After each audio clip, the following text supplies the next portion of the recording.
আপনারা সকলেই জানেন সংগ্রামী যৌথ মঞ্চের পক্ষ থেকে আদালতের অনুমোদন ক্রমে আজকে তারা শর্ত সাপেক্ষে নবান্নর সামনে ধর্ণা দিচ্ছেন এবং তাদের এই ধর্ণা বিক্ষোভে আদালতের পক্ষ থেকে জানানো হয়েছিল যে ৩০০ জন সর্বাধিক থাকতে পারবেন এই ধর্ণা মঞ্চে এবং তারা তাদের কর্মসূচি চালাতে পারবেন।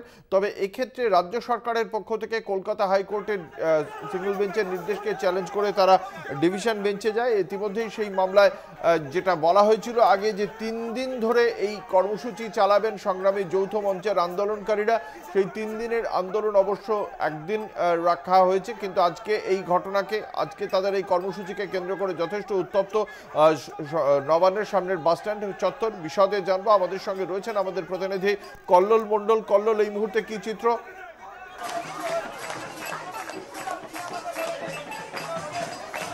দেখো, আমি প্রথমে বলবো আমাদের সুবীর দাসকে বলবো যে ধর্ণা মঞ্চে বা অবস্থান যে মঞ্চ করেছে সেই মঞ্চের ছবিটা আমি একটু দেখাতে বলবো। যে মঞ্চের দেখতে পাচ্ছ যে যৌথ সংগ্রামী মঞ্চের যারা আন্দোলনকারী বা এতদিন ধরে যারা শহীদ মিনারের পাদদেশে আন্দোলন করছেন, তারা কোর্টের নির্দেশে আজকের একেবারে নবান্নের ঢিলছড়ার দূরত্বে, অর্থাৎ যে ওভারব্রিজ রয়েছে সেই ওভারব্রিজে একদম নিচে বসে পড়েছেন। তবে আন্দোলনকারীদের থেকে আমি যেটা জানতে পেরেছি, বাস স্ট্যান্ডে, অর্থাৎ কোর্টের যে নির্দেশ রয়েছে বাস স্ট্যান্ডে, সেই বাস স্ট্যান্ডে তারা অবস্থান বিক্ষোভ করার জন্য আসছিলেন, কিন্তু পুলিশ তাদেরকে আটকে দেয়।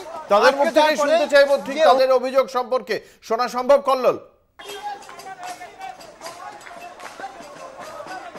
তাদের অভিযোগ যেটা রয়েছে, গতকাল মুখ্যমন্ত্রী মমতা বন্দ্যোপাধ্যায় যেটা নিয়ে ঘোষণা করেছেন 4% দিয়ে তাদের দেওয়ার কথা, কিন্তু তারা এতে সন্তুষ্ট নয়। তারা বলছেন 40% দিয়ে যাদের বাকি রয়েছে। হ্যাঁ, তাদের বক্তব্য আজকে ঠিক কি হয়েছিল কল্লোল? আজকে যখন তারা এই নবান্নের সামনে বাস স্ট্যান্ডে অভিযোগ জানাতে যান, তখন আজকে কোন বাধার মুখে পড়েন সংগ্রামী যৌথ মঞ্চের আন্দোলনকারীরা, তাদের কারণ মুখ থেকে শোনা সম্ভব কি?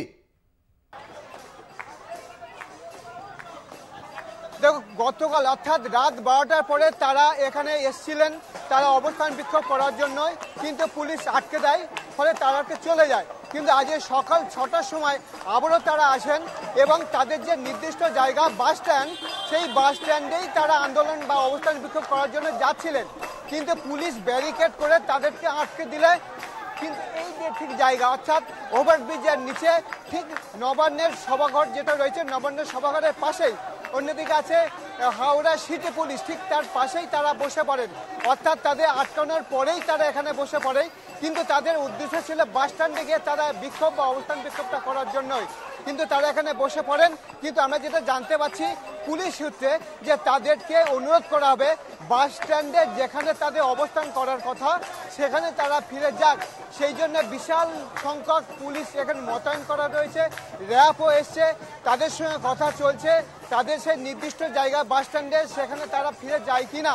কিন্তু আন্দোলনকারীরা বলছেন আমরা যখন এখানে একবার বসে গেছি আমাদের আবার আলোচনা করতে হবে।